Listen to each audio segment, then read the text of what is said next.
महापुरुष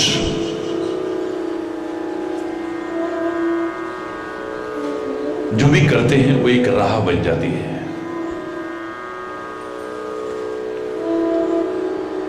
अवतार जो भी करते हैं एक राह बन जाती है।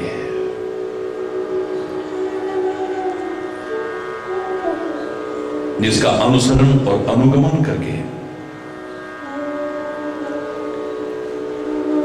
लोग अपने कल्याण का पथ प्रशस्त करते हैं।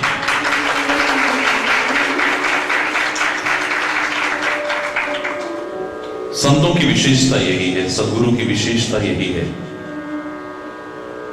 महापुरुषों की विशेषता यही है, अवतारों की विशेषता यही है, अनेक विशेषताओं में से वो हमें जो सिखाना चाहते हैं अपने जीवन के आचरण में स्वयं उतार के दिखाते हैं। आचरण में ज्ञान मात्र पशु तुल्य बोझ डालने के बराबर है। घोड़े पर गधे पर सारे ग्रंथ लाद दिए जाएं, क्या लाभ है? ऐसे ही अपने मस्तिष्क में सब याद करके लाद दिया है पूरा, लेकिन आचरण में नहीं आ पाया, उसका अनुसरण नहीं हो पाया, तो पशु की तरह बोझ लादने के अलावा और कोई विशेष लाभ मिलने वाला नहीं। वैसे भी कहते हैं, जो गलत नहीं है, माता पिता बच्चों को सिखाना चाहें, शिक्षक विद्यार्थियों को सिखाना चाहे, संत समाज को सिखाना चाहे, गुरु शिष्य को सिखाना चाहे, परमात्मा सारे ब्रह्मांड को सिखाना चाहे, जो सिखाना चाहता है अगर अपने जीवन के आचरण में न हुआ, उसके उपदेश का दूरगामी और चिरस्थायी प्रभाव पड़ने वाला नहीं है। अंतर के कारण पत्नी के अंतर के कारण सारे लाभ से वंचित रह जाते हैं।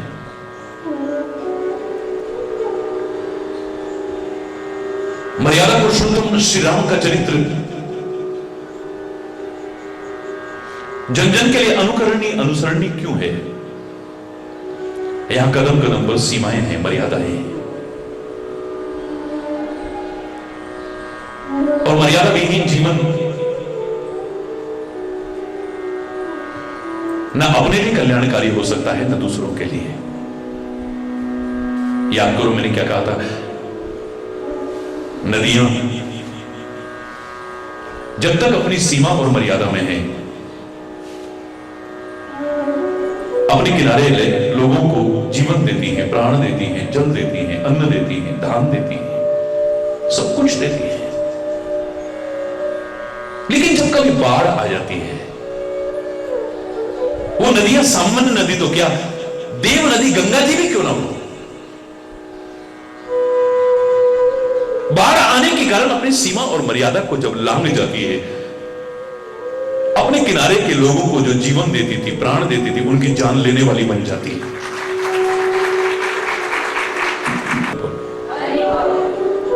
समुद्र जब तक अपनी सीमा और मर्यादा में है, सारे विश्व का भला कर रहा है। परमात्मा ना करे कभी सागर अपनी सीमा को लांघ जाए। कुछ सेकंड के लिए लांघा था, सुनामी आने पर। हमारा भारतवर्ष भी उस त्रासदी को झेल चुका है, विश्व के अनेक देशों ने उस त्रासदी को झेला, और अभी पीछे जापान में जो हुआ है, अभी तक लोग उबर नहीं पाए हैं। कितनी गोदियां उजड़ गई, कितनी मांगें सूनी हो गई, कितने बच्चे अनाथ हो गए, कितनी बहनें राखी के दिन अपने भाई की याद में रोती बिलखती देखी गई। चंद सेकंड के लिए, चंद सेकंड के लिए सागर ने अपनी सीमा और मर्यादा को लांघा। विनाश ही विनाश है, भगवान ना करे कभी सागर अपनी सीमा और मर्यादा को लांघ जाए, कल्पना करके ही सिहरन पैदा होती है, क्या होगा।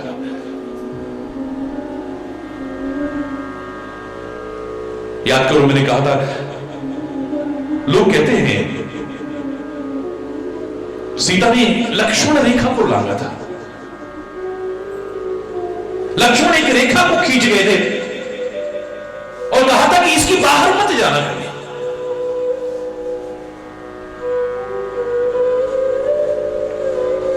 वो तो माया सीता है, उसको माध्यम बनाकर के परमात्मा सिखाना चाहते हैं। वो लक्ष्मण रेखा नहीं है, वो लक्षण रेखा है। लक्ष्मण कार्य का प्रतीक है, लक्षणों का प्रतीक है। लक्ष्मण का जब नामकरण किया गया था, गुरु वशिष्ठ ने यही कहा था, लक्ष्मण धाम राम प्रिय, सकल जगत आधार, गुरु वशिष्ठ ते ही राखा लक्ष्मण नाम। सारी सृष्टि का आधार, शेषावतार लक्ष्मण नाम रखा गया उसका। लक्ष्मण धाम, काहे का धाम है वो? लक्ष्मणों का धाम है।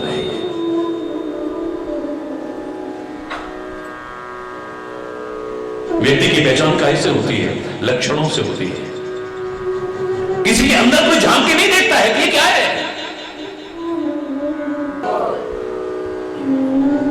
आदमी की पहचान काहे से होती है? उसके लक्षणों से। अंदर झांक के कौन देखता है? किसी के माथे पर नहीं लिखा है कि अच्छा आदमी है या बुरा आदमी है। आपने नामकरण भी कर दिया है, ये सुलक्षण है, ये कुलक्षणी है, ये कुलक्षण है। इसके अच्छे लक्षण नहीं है, इसके बहुत अच्छे लक्षण है। ये लक्ष्मण रेखा नहीं है, लक्षण रेखा है, ये सीमा रेखा है, ये मर्यादा रेखा है। इसे जो भी लांघता है, चाहे वो सीता हो या कोई भी क्यों ना हो, वही मुसीबत में पड़ता है। याद रखना, अपनी सीमा रेखा को लांघना, अपनी मर्यादा रेखा को लांघना, समझो कि मुसीबतों को आमंत्रित करना है। क्या आपकी सीमाएं हैं? लिमिट्स को कभी क्रॉस मत करो। हरि बोलना। वो असीम होते हुए भी अपनी सीमा में रहता है। हरि बोलना। साकार रूप में आकर के हमको सिखाने के लिए ना, बाल्यावस्था से ही जो खेलने की उम्र होती है, अगर वो खेला भी है तो खेलते खेलते भी बहुत कुछ सिखा दिया है। कन्हैया का आपने कितना विस्तार से सुना। 6 वर्ष की अवस्था तक ब्रज में रहे, 6 वर्ष की अवस्था तक।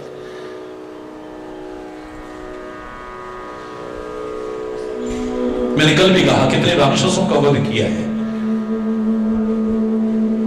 तो हम क्या करें? राक्षसों का वध करें? अरे राक्षसों को न कर सको, अपने अंदर आ चुके राक्षसत्व का तो कम से कम वध करो। तुम असुरों का वध न कर सको, लेकिन अपने अंदर आ चुके असुरत्व का तो वध करो, रावणत्व का तो वध करो, कंसत्व का तो वध करो। पशुओं का नहीं, कम से कम अपने अंदर आ चुकी पशुता का तो वध करना है। हरि बोल।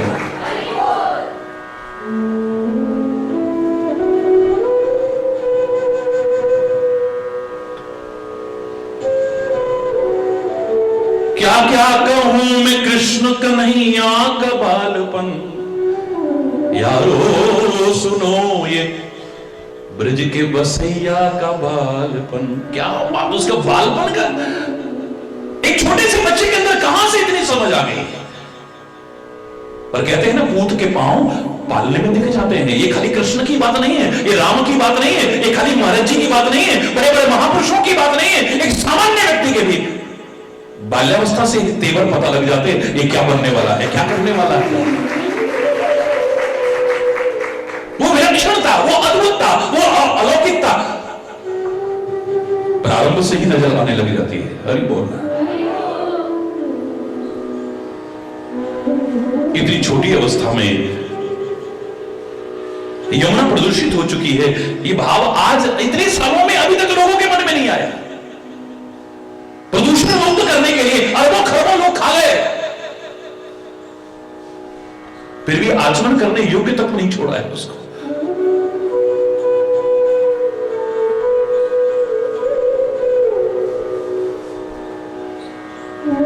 लेकिन छोटा सा मेरा कन्हैया गेंद खेलने का माध्यम बनाता है, खाली बहाना बनाता है, एक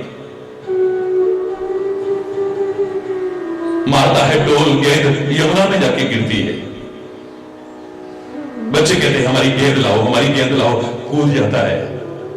वो काली नाग को नहीं, यमुना के प्रदूषण को खत्म करता है। जहरीला हो चुका है पानी, उस जहर को खत्म करता है।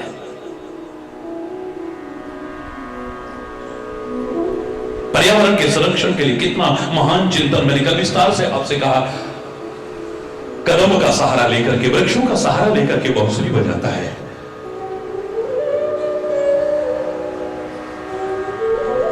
जो मुझसे प्यार करते हैं ना, मेरे चाहने वाले हैं ना, इसी बहाने पेड़ को काटेंगे नहीं। कन्हैया ने इसका सहारा लिया है, कन्हैया ने इसे छुआ है, कन्हैया ने इस पर विहार किया है।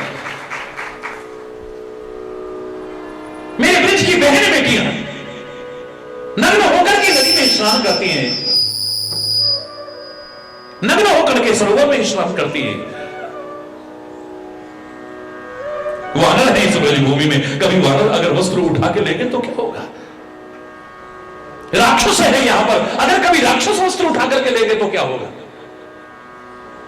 छोटे से बच्चे के मन में कोई विकार नहीं है। आज के बच्चे में हो सकता है टेलीविजन की अश्लीलता और भूलपन देख करके, आज के माहौल को देख करके छोटे से बच्चे के मन में गलत विचार आ सकते हैं, लेकिन उस समय नहीं। चीर हरण का बहाना बनाता है। कितना बड़ा संदेश ये जाता है कि नग्न होकर के स्नान नहीं करना चाहिए। एक छोटे से बच्चे के अंदर समाज की समस्याओं के प्रति इतना महान चिंतन, और हम इतने बड़े हो गए। वही तो कई बार शर्म आती है इंसान कहने में भी। ऐसे लोगों को एक व्यक्ति कह रहा, अरे यार मस्त रहो, मस्ती में आग लगे चाहे बस्ती में, तुम इंसान हो? तो बस्ती में अगर आग लगेगी तो तू कहां बचेगा? अगर समाज की जो समस्याएं अगर तेरे को पीड़ित नहीं करती है, व्यथित नहीं करती है, तेरे को उद्वेलित नहीं करती है, तेरे अंदर एक उनके निदान का भाव उत्पन्न नहीं करती है, मुझे लगता है तो इंसान के वेश में भी इंसान कहलाने का अधिकारी भी नहीं हो सकता है। परमात्मा श्री राम के भी बालपन कोई मामूली बालपन नहीं है। हमारा प्रसंग कई दिन से चल रहा है श्री राम का बालपन। हरि बोल, कैसा बालपन है। पैदा होते ही अपने तेवर दिखाने शुरू कर दिए, चतुर्भुज रूप में प्रकट हुए हैं, मां की प्रार्थना पर नन्हे बालक बने हैं, लेकिन फिर भी अपना प्रभुत्व का दर्शन कराते हैं मां को। कन्हैया भी मुंह खोल करके तीनों लोगों के दर्शन कराता है। तो मेरा राम भी पीछे नहीं रहता है। यहां उहां दो बालक देखा, मां भोग लगाती है, पल्ले में सुला करके जाती है राम को। नन्ना सा मेरा राम जाकर के देखती है तो क्या देखती है? जहां भोग लगाया है वहां बेटा भोग लगा रहा है। वो तो ये कैसे आ गया? मैं तो पालने में सुला करके आई थी, दौड़ करके गई तो क्या देखती है? पालने में लेटा हुआ है वो तो। फिर दौड़ करके आती है, फिर देखती है वहां बैठा बड़े आराम से खा रहा है, फिर दौड़ती है, वहां गई, वहां यहां वहां दुई बालक देखा, मति भ्रम मोर की आन विषय का। ये मेरी बुद्धि भ्रमित हो रही है या कुछ और है? भगवान कहते बड़ा अच्छा मौका है, एक बार फिर से अपने प्रभुत्व के दर्शन करा देता हूं। दिखरावा माता ही निज अद्भुत रूप अखंड, अपनी मां को अपना अद्भुत अखंड रूप का दर्शन करा देते हैं। रोम रोम प्रति लागे कोटि कोटि ब्रह्मांड। हरि बोल रहा है।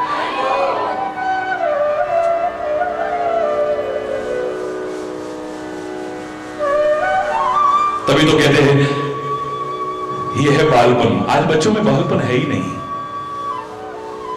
बचपना तो जैसे खो गया है।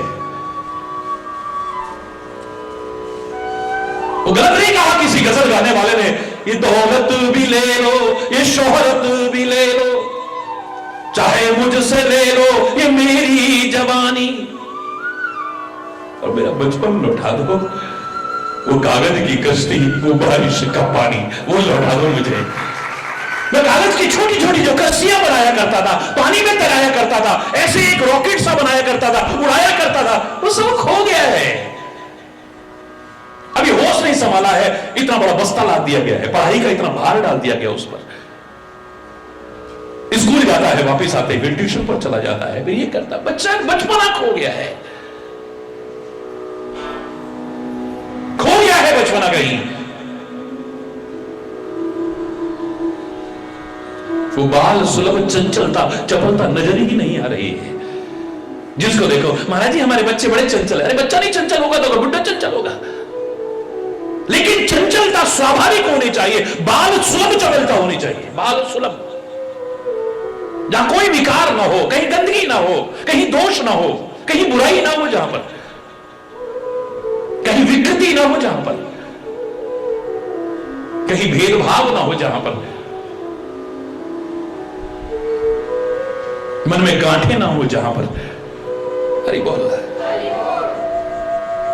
झूठ कपट पाखंड ना हो, जहां पर बच्चे मन के सच्चे, सारी जग की आंख के तारे, ये वो नन्हे फूल हैं जो भगवान को भी लगते प्यारे।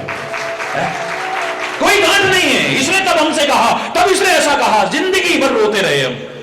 ये खुद रूठे खुद मन जाए, फिर हम जोली बन जाए। झगड़ा जिसके साथ करे, अगले ही पल फिर बात करे, कुछ नहीं है वहां। बाल चरित हरि चरित सुहाए, जो हमारा प्रसंग चला है इस चौपाई पर, 15 दिन से चल रहा है। बाल चरित हरि चरित सुहाए, परमात्मा श्री हरि के जो बाल चरित्र हैं बड़े सरल हैं और स्वाभाविक हैं, सुहावने बड़े। वेद जिसकी महिमा को गाए, ग्रंथ जिसकी महिमा को गाए, शेष जिसकी महिमा को गाए, सरस्वती जिसकी महिमा को गाए, ऋषि मुनि जिसकी महिमा को गाए, वो कैसा बालपन होगा, कैसा बालपन होगा।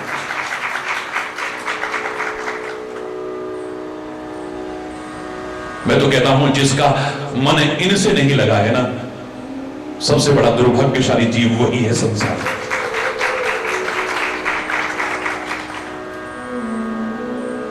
कुमारावस्था हुई, यज्ञोपवीत संस्कार हुआ, गुरु ग्रह पढ़ने गए हैं, बहुत अल्प काल में सारी विद्या पाली है। जाकी सहज श्वास श्रुति चारी, सो हरि पढ़ यह कौतुक भारी। श्वास मात्र से जिसके चारों वेदों का निरंतर उच्चारण चल रहा है, वो गुरुदेव के चरणों में विनम्र होकर के, समर्पित भाव से बैठ करके विद्या अध्ययन कर रहा है। कौतुक सा नजर आता है, लेकिन दुनिया के लिए प्रेरणा का स्रोत बन गया है। जरा कहीं पढ़ लिया, जरा कहीं सुन लिया, और आजकल तो टेलीविजन के माध्यम से रात दिन कथाएं कथाएं कथाएं प्रवचन रात दिन प्रसारण हो रहा है। जरा कहीं पढ़ सुन लिया, सभी फिर पंडित बन गए, सभी कथावाचक बन गए। हरि बोल, गली गली में कुकुरमुत्तों की तरह पैदा हो गए। हरि बोल, भगवान का नाम ले रहे हैं, बड़ी अच्छी बात है, लेकिन जो व्यावसायिकता आ गई है, अपूर्ण ज्ञान, पूर्ण ज्ञान नहीं। गायन करने के लिए बाद में कहा है, भक्ति क्रम में चौथी भक्ति कही है, गायन करना कथा का। पहले क्या कहा है? गुरुपद पंकज सेवा, बोलो। तीसरी भक्ति अमान, चौथी भगति मम गुणगन, करही कपट तजगान। ये भक्ति स्वरूप बन जाएगा तुम्हारा, कथा करना भी, तुम्हारा भगवान का नाम लेना भी, गुणानुवाद गाना भी, लेकिन कपट छोड़ करके, छल छोड़ करके, पाखंड छोड़ करके, आडंबर छोड़ करके, व्यावसायिकता को ना अपनाते हुए स्वतः सुखाय अगर किया जाए, भक्ति का स्वरूप बन जाएगा। लेकिन उससे पहले गुरु के चरणों में सेवा करके कुछ अर्जित करने की आवश्यकता है। किसी ने प्रश्न कर लिया, मान लो यहां पे कोई प्रवचन कर रहा है और किसी ने कोई प्रश्न कर लिया, अब इतना ज्ञान तो है नहीं, हरि बोल,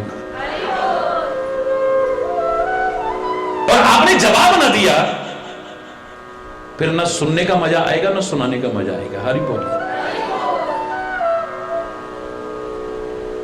इसलिए पहले कहा गुरुपद पंकज सेवा तीसरी भगति अमान। आजकल क्या है, चेला तो हुआ नहीं, गुरु बन बैठा आप। हरि बोल।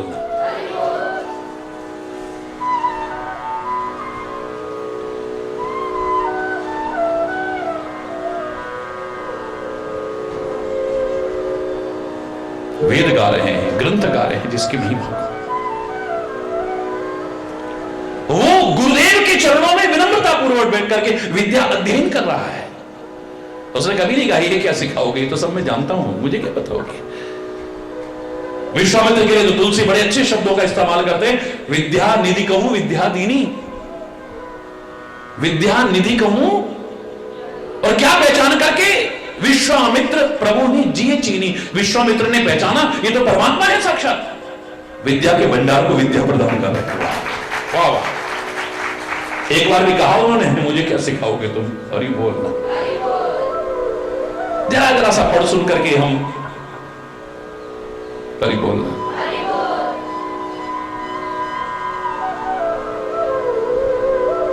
ऐसी अलौकिकता जब आती है ना, ऐसी दिव्यता जब आती है ना, जीवन ऐसा बनता है, ऐसा बनता है, जो देखता है वो वाह वाह कर उठता है। वाह वाह। विद्या आपने अर्जित की है या नहीं, मैंने कल भी आपसे कहा, बहुत विस्तार से कहा है कल, पता लग जाएगा। ये दुनियावी शिक्षा अगर आप हासिल करते हो तो सर्टिफिकेट देख के आप बता सकते हो, योग्यता कोई देख, कौन देखेगा, हर कोई। वो जब इंटरव्यू होगा या ग्रुप डिस्कशन वगैरह होगा तब पोल खुल जाएगी कि आपको नॉलेज तो कोई है ही नहीं।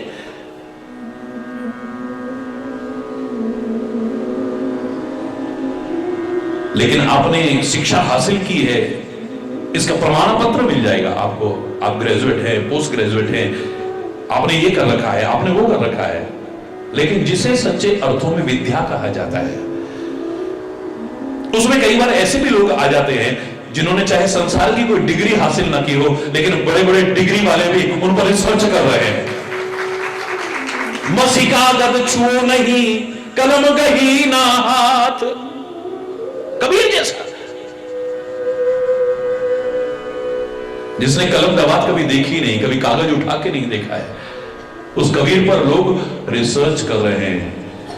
हजारों हजार लोग थीसिस लिख चुके हैं। हरि बोल।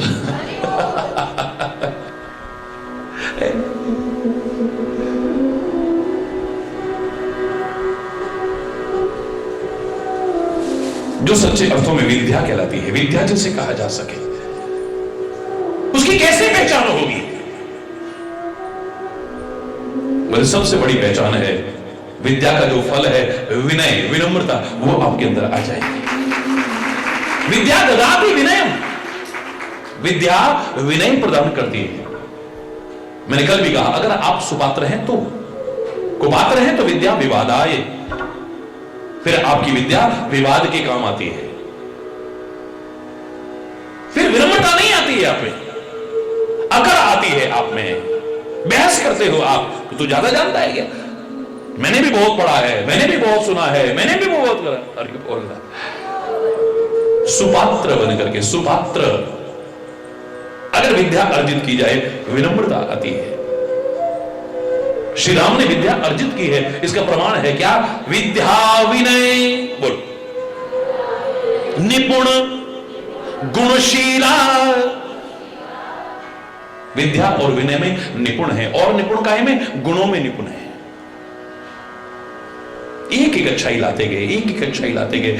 आपको पैसे का अभाव कई बार बहुत खलता है, हमारा प्रमोशन नहीं हो रहा, इसका अभाव बहुत खलता है, हमारा बेटा या बेटी नहीं है, हमारी संतान नहीं है, इसका अभाव बहुत खलता है, हमारे पास बड़ा मकान नहीं है, इसका अभाव बहुत खुलता है। पता नहीं काहे काहे का अभाव खलता है आपको। जिस दिन आपको सद्गुणों का अभाव खलने लगा ना, ज्ञान का अभाव खलने लगा ना, भक्ति का अभाव खलने लगा ना, प्रेम का अभाव खलने लगा, जीवन में क्या दिव्यता आएगी देखना जरा।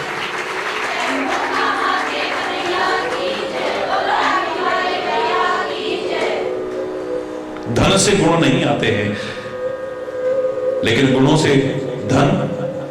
आपके अंदर गुण है ना, तो बड़े बड़े धनपति भी पैरों में आके गिरेंगे। हरि बोल, हरि बोल, जोर से बोलो ना।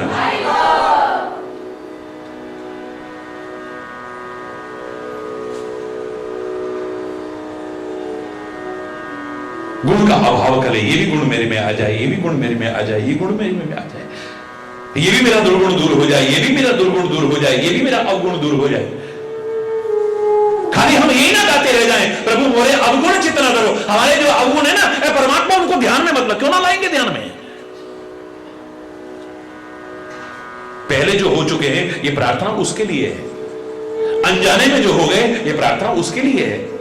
आप जानबूझ करके अवगुण लाएं और फिर कहें प्रभु मोरे अवगुण चित ना धरो, प्रभु जी मोरे अवगुण चित ना। मुझे नहीं लगता कि वो चित्त नहीं लाएगा। पर ही बोलना, इसका भाव क्या था? ऐ परमपिता परमात्मा, हे मेरे सदगुरु, जो पहले मुझसे गलतियां हो चुकी हैं मैं क्षमा याचना चाहता हूं, चाहे जाने में हो गई है या अनजाने में हो गई है, मैं क्षमा चाहता हूं। आगे से मैं जानबूझ करके तो नहीं करूंगा, लेकिन अनजाने में भी मुझसे कोई न हो, मेरे ऐसा विवेक को जागृत रखिएगा, अनजाने में भी मुझसे न हो जाए।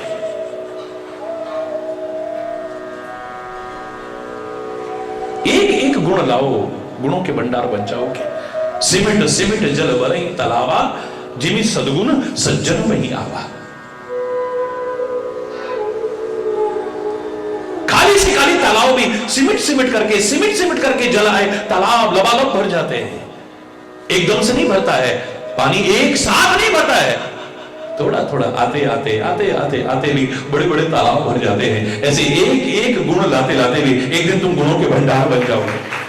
और मैंने आपसे कहा, जब एक सद्गुण आप अपने अंदर लाते हैं तो उसके अनेक सहयोगी सद्गुण आपके अंदर अपने आप आते हैं। और एक बुराई लाते हो तो कई बुराइयां अपने आप आती हैं।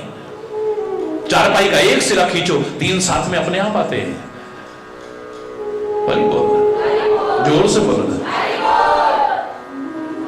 विद्या विनय निपुण गुणशीला, गुणों में भी निपुण है और शील में भी निपुण है। विनम्रता है, सहजता है, सरलता है, स्वाभाविकता है और स्वभाव है अपना एक। उमा राम स्वभाव जिहि जाना, ताहि भजन तज भाव न आना।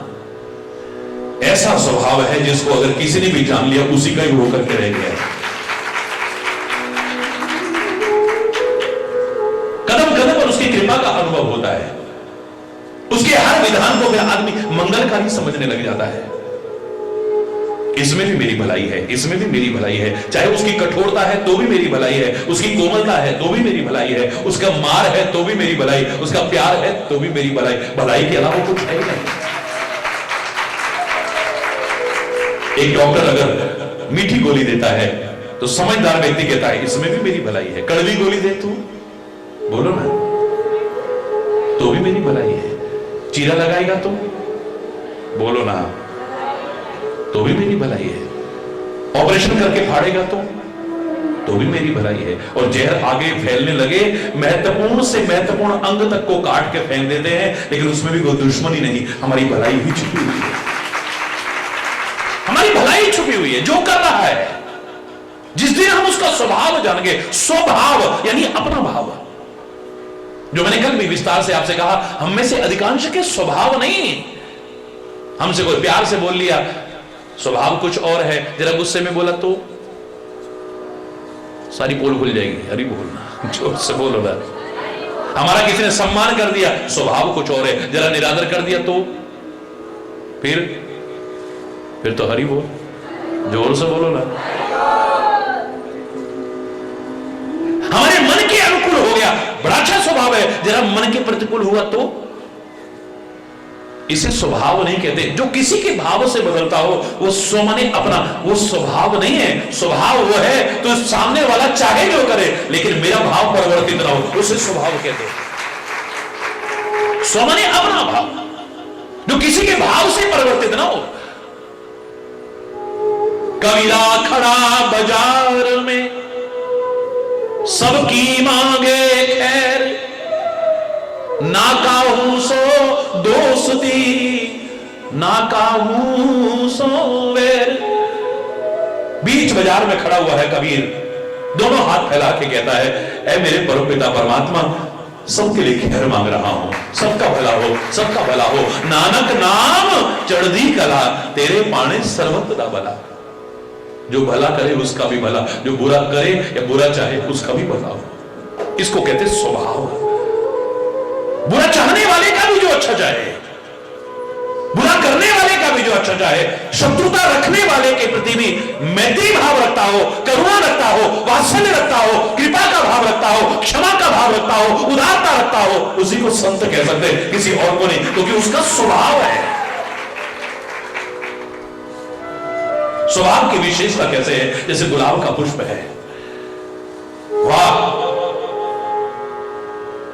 गुलाब के पुष्प को जब तुम तोड़ते हो, अपनी हरकत को देखो कभी। एक हथेली उसको डाली से तोड़ती है और एक हथेली उसे सहारा देती है।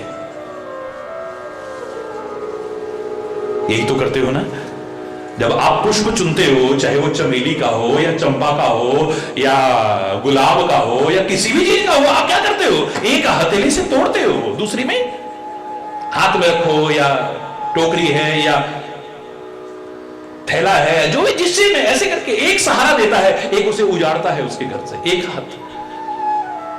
लेकिन जब दोनों हथेलियों को ऐसे करके अंजलि बनाकर, इसे क्या कहते हैं? अंजलि। जब अंजलि में वो पुष्प रखे गए, पुष्प ने नहीं कहा इसने मुझे उजाड़ा था, इसको खुशबू न दूं, और इसने ऐसे आड़े वक्त में मुझे सहारा दिया था, इसको ज्यादा खुशबू दो। वो दोनों को समान सुगंधी देती है। अंजलि स्थानी पुष्पानी वासयन्ते करद्वयम्। जैसे अंजलि में रखे हुए पुष्प दोनों हथेलियों को समान सुगंधी देते हैं, ऐसे ही चाहे बुरा चाहे कोई, अच्छा चाहे बुरा करे या अच्छा करे, सबके लिए भला चाहे, ये स्वभाव। तुम्हारे भाव से जो परिवर्तित ना हो। चंदन का स्वभाव है, चंदन का स्वभाव कह सकते हैं। चंदन को आप बड़े प्यार से सूंघो तब भी खुशबू देता है, गुस्से में सूंघो तब भी खुशबू देता है, आलस्य में तब भी खुशबू देता है।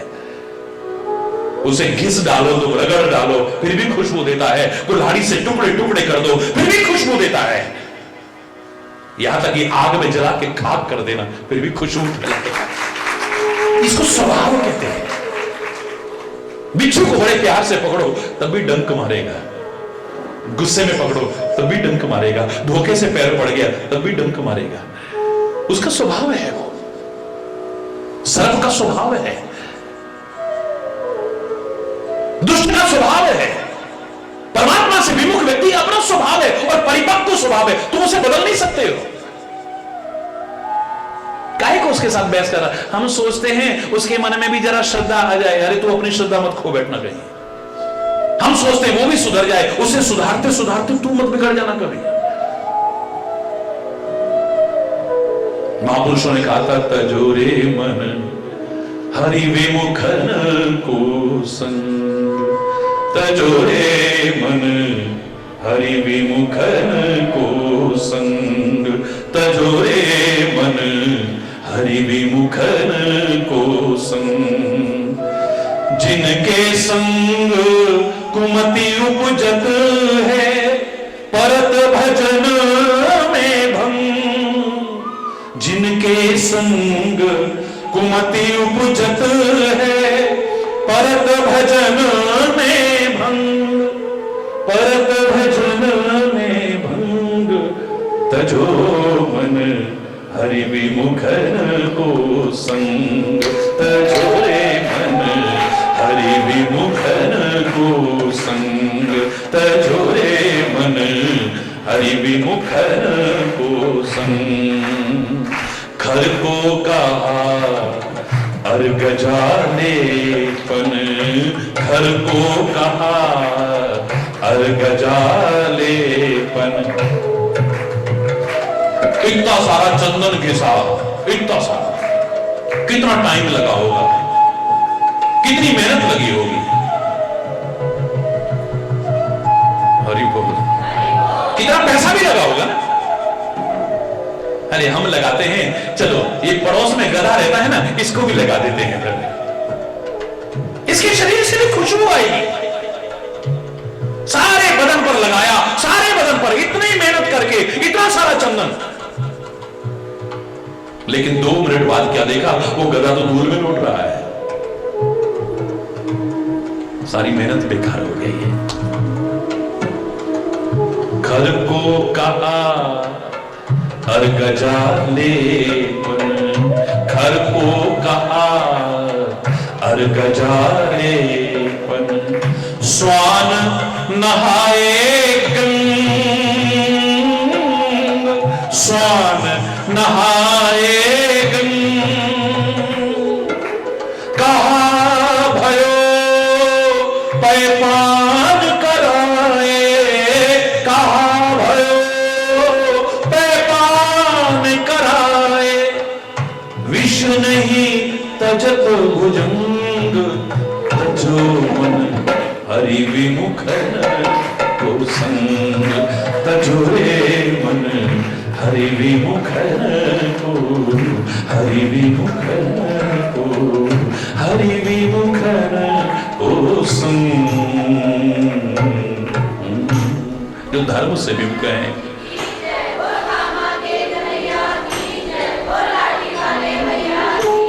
जो धर्म से विमुख हैं, सत्य से विमुख हैं, परमात्मा से विमुख हैं, सद्गुरु से विमुख हैं, साथ छोड़ने में भलाई है।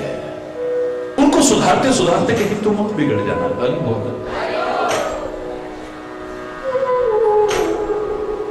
जिनके स्वभाव परिपक्व हो चुके हैं, अब उनके तुम कोशिश भी करोगे, कोशिश बेकार चली जाएगी तुम्हारी। मैं ही कहा करता हूं की हुई कोशिश कभी बेकार नहीं होती, लेकिन ये कोशिशें निरर्थक चली जाती है, बेकार जाती है। अब बात सुनो, नीम अगर कड़वी है, आप उसमें बिल्कुल चाशनी बना करके सिंचाई करने लग जाओ, चीनी के इंजेक्शन भी लगाने लग जाओ, नीम कभी मीठी होने वाली नहीं है।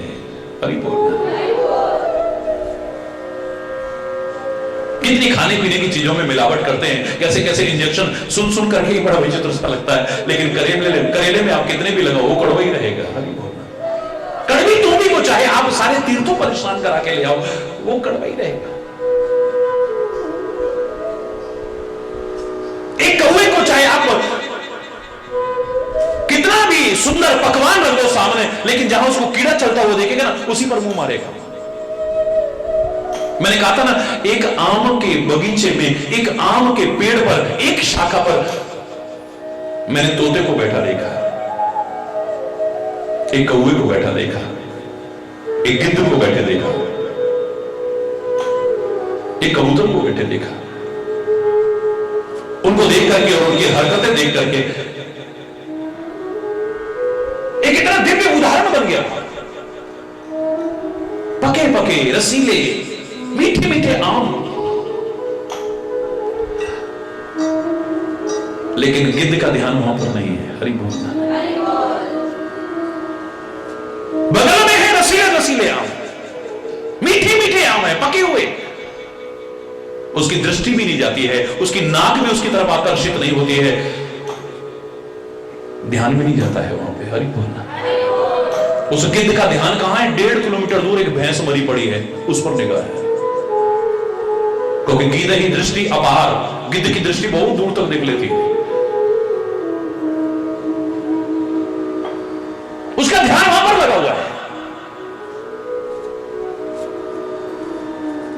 वहीं पर कौवा बैठा हुआ है, एक बार भी आम को चक्के नहीं देखा उसने, वहीं रहता है। उसी शाखा पर एक कीड़ा चल के जा रहा था, उसको पकड़ पकड़ के खा रहा है। हरि बोल।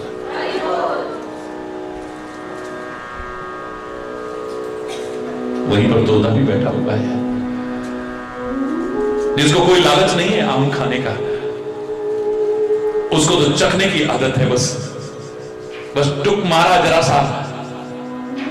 और लोग जो गांव में होते ना, अभी तक मीठा आम चाहिए तो कौन सा, जिसको तोते ने वो लगा रखा हो हमेशा, ये मीठा है, ये लालच नहीं कि सारा मुझे मिल जाए, दुनिया खाए इसे, दुनिया खाए इसे। उसका नाम भी जिसके नाम पर रखा गया, वो शुकदेव ने भी क्या किया, भागवत की मिठास को लिया जरा सा और सारी दुनिया को बांट दिया। खाओ, तुम्हारे जीवन धन्य हो जाए। सत्संग में भी जो बैठे हैं, आप क्या सोचते हैं, लाखों लाखों की भीड़ में भी नजर दौड़ाना किसी की गिद्ध दृष्टि होती है, वो वहां बैठ करके भी गंदगी गंदगी गंदगी, दिमाग में भी गंदगी, आंखों में भी गंदगी, कानों में भी गंदगी है।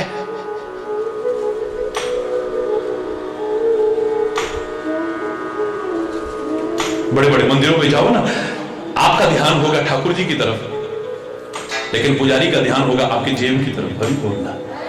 उसने कभी नहीं देखा, बिहारी जी की तरफ देखा ही नहीं जान के कभी। अगर एक बार वो भी बिहारी जी की तरफ देख लेता ना, तो कौन आया कौन गया पता भी ना चलता उससे।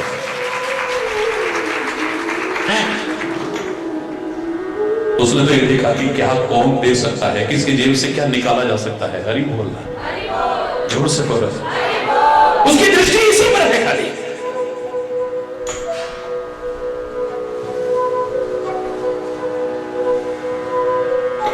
घर में आप मंत्र जप करना, जो फल मिलेगा ना, गुरु शरण में आकर के, संत शरण में आकर के, सत्संग में आकर के, तीर्थ में आकर के अनंत गुना फल मिलता है मेरे प्यारे बच्चों।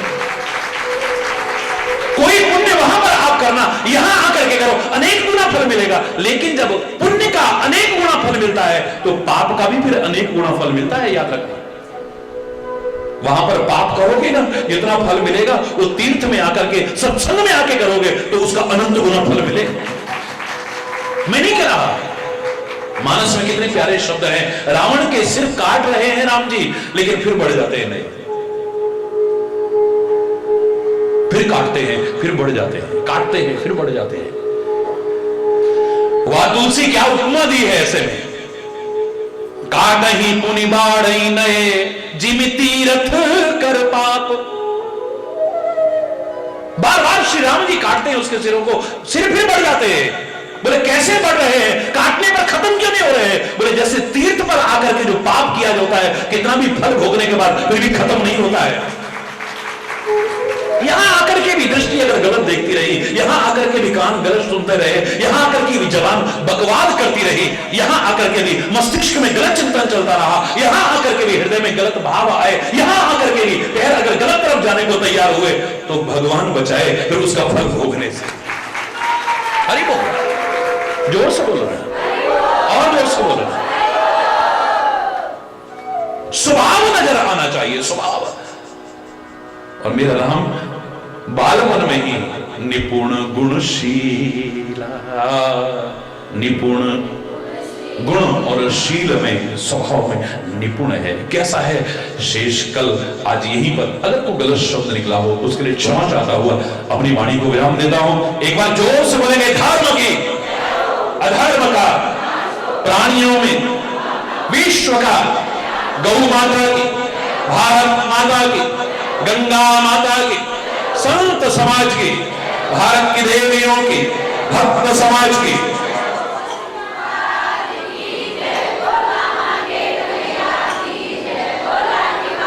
बोलो वृंदावन बिहारी लाल की जय जय श्री राधे श्याम। हरि बोल, हरि बोल।